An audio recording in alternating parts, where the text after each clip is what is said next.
Let's go over 5 common FAR driver questions that I get a lot. Let's go. 1, where should I get a FAR driver? I personally get mine from Econic Cycles, and they were kind enough to give us a 5% discount code that is Razor Crew EMF, one word, and that's where I typically go. They've taken care of a lot of customers there, and I trust them. I've seen people get them from eBay, and they're already having problems, like they may have been a return, and they got some sort of issue, and people still sell them, so beware. 2 is, what FAR driver do I need to get? And that can be a tricky question depending on what your setup is, but let's go over the most common. We can see this model here specifically says ND72450. Now the first 2 numbers of that are the 72, and that's referring to up to 72 volts. Last number is 450 is referring to the 450 phase amps it's capable of. We can see below that it says 200A/450.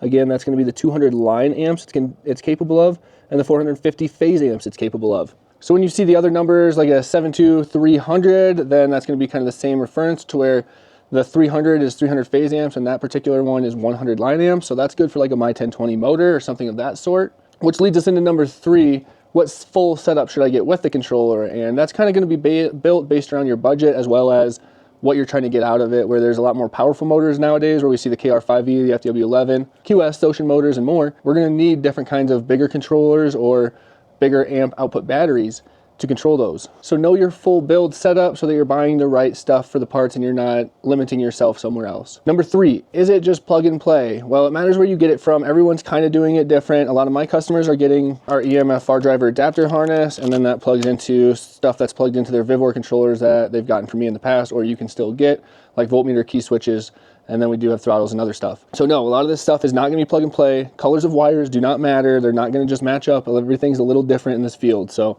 beware of that.